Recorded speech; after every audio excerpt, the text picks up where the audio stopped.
It gives me great pleasure. Now I'm going to start again. It gives me the greatest pleasure to introduce the London Contemporary Dance School Honorary degree recipient, Paloma Faith, to whom an honorary doctorate is awarded. Chancellor, Vice-Chancellor, esteemed faculty, honoured guests, students and graduates, it is a profound honour and a personal joy to welcome someone of immense creative brilliance, someone I had the privilege of teaching as a young artist at the very start of her creative journey.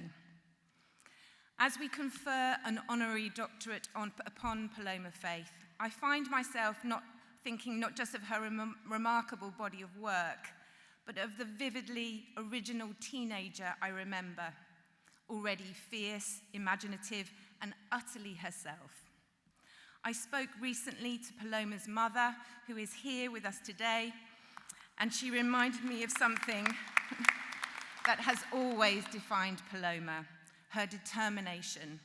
Once she had an idea, you could be sure she was going to follow it all the way through, no matter how unconventional, ambitious, or brilliantly unexpected it might be.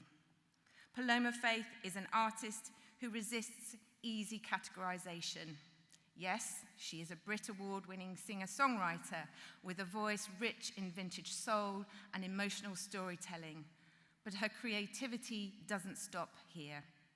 She is a performer, a writer, an actor, a filmmaker, a podcaster, a whole creative ecosystem contained within one deeply expressive individual. With a background in contemporary dance and theatre and a degree in fine art from our very own Central St. Martin's, Paloma's work spans mediums, always rooted in emotion, story, and aesthetic boldness. She was also part of Youth, the youth dance company based at the place which I now have the privilege of leading and where Paloma is a patron. So it feels particularly special to welcome her here today, a full circle moment for both of us. Paloma's performances on stage, on screen, or in the striking visual worlds she creates are never just about performance. They are about connection. They speak to love, heartbreak, defiance, joy, and survival. They hold space for contradiction, for beauty, for truth. And that truth comes through not just in her music, but in her writing, her podcast, and her beautifully unfiltered reflections on life. She speaks candidly about identity, ambition, creativity, and motherhood, with a warmth and vulnerability that makes people feel seen, inviting us to share in truths across platforms. That openness is not a performance.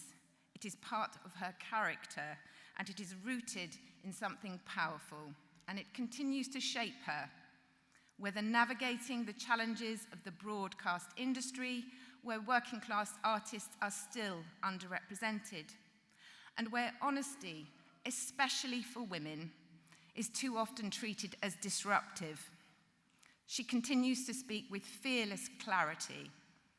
She speaks with courage about inequality in the creative industries, about class, access, visibility, and how hard it can still be for working class voices to be heard in spaces that are meant to be for everyone.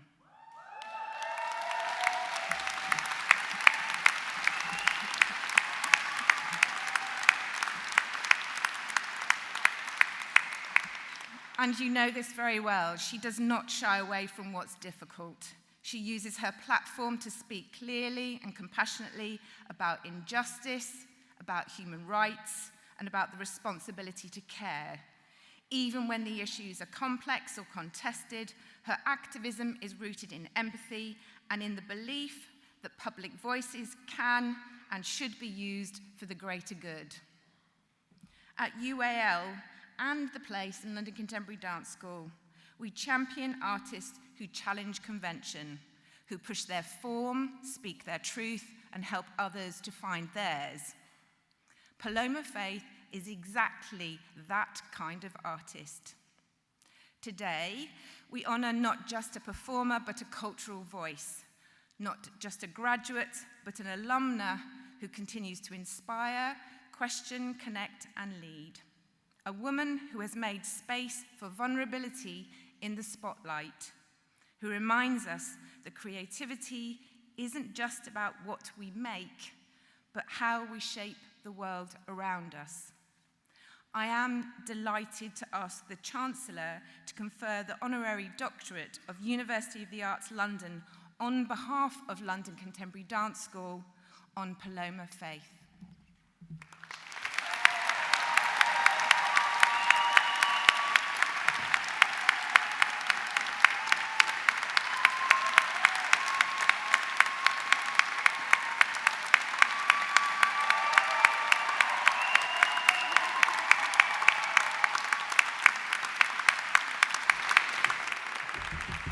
Hello, thank you, Claire. She first became my teacher when I was 11 years old.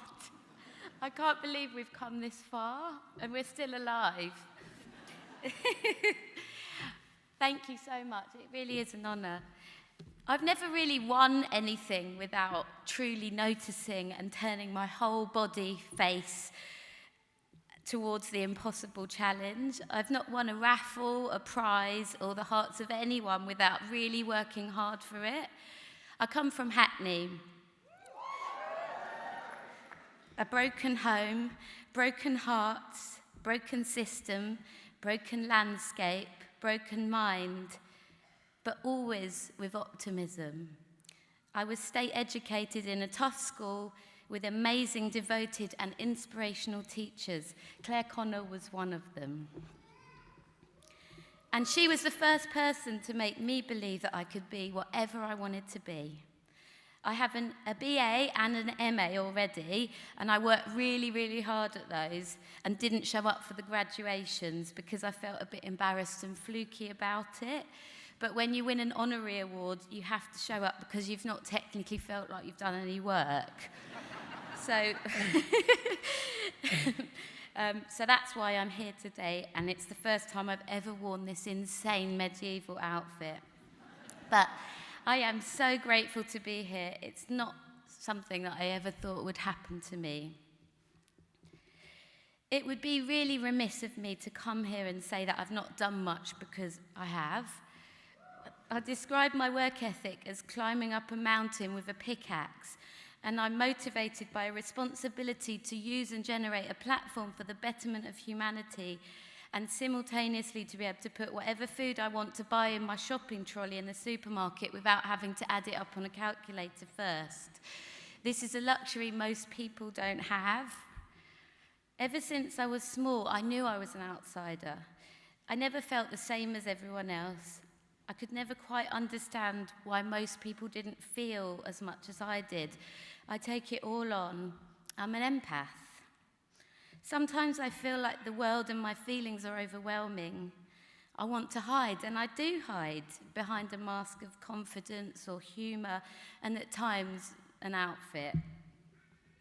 I've always tried to find ways to connect with people through alternate modes of communication, because often it's been the only way I can forget my difference and celebrate what makes us the same. I've been so lucky that along the way, people I've encountered have lifted me up, mentored me, taught me. I've never been too proud to accept advice. And I've had so much belief lavished on me along the way. Claire Connor, Ken Riddell and Ken Muller at my secondary school, then at youth at the place, Wayne McGregor, Marissa Karneski in the performance arts sphere, and an ongoing long-term relationship with a management team that adapts with my ever-changing and very whimsical career moves. When I attended Central St Martin's for my master's, I was asked by my course director, Pete Brooke, who I don't know.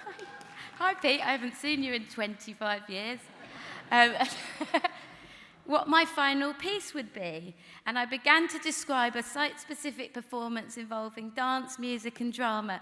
And he said something that changed and shaped my whole catalogue of work. He said, I didn't ask how you were going to say what you wanted to say. I asked what you were going to say. The medium's completely irrelevant. And so now, 22 years later, I can stand up here and say to you with whole heart that I have written albums, I've acted in TV and film, I've written scripts, pitch ideas for TV shows, talked to great minds and high achievers on my podcast, campaigned tirelessly for human rights. I have been a Times best-selling author. I've been a ghost on a ghost train, a life drawing model and an artist, a designer of homewares, baby accessories, a dramaturgist, a set designer, a director, and nothing has ever been more important than the message.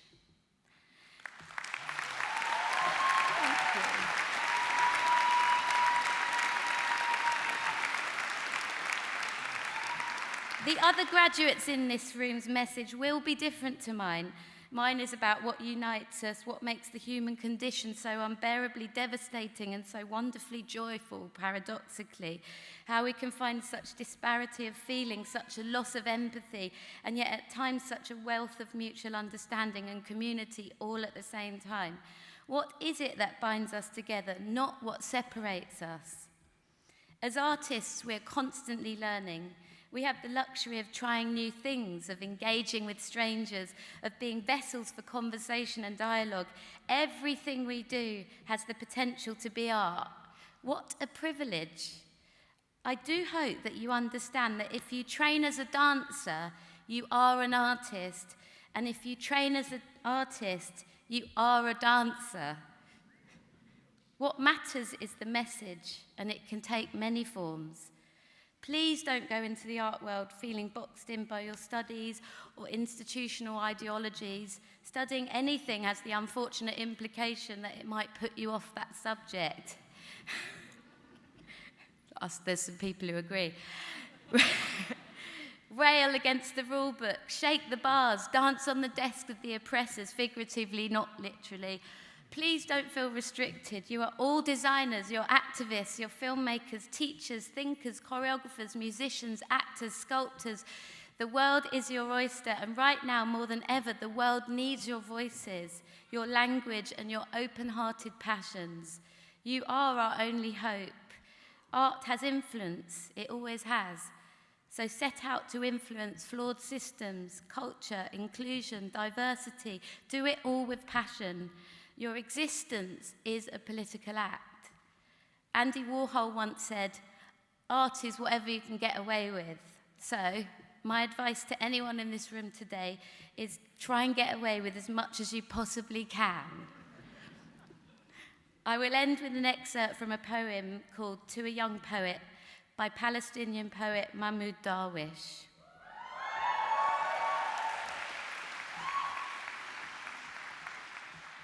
Don't believe our outlines, forget them, and begin from your own words. And if you are the first to write poetry, Don't believe our outlines, forget them, and begin from your own words, as if you are the first to write poetry or the last poet. If you read our work, let it not be an extension of our errs, but to correct our errs in the book of agony. Don't ask anyone, who am I? You know who your mother is. As for your father, be your own. Truth is white, right over it, with a crow's ink. Truth is black, right over it, with a mirage's light. Free Palestine, trans lives matter, and climate change is real. Thank you.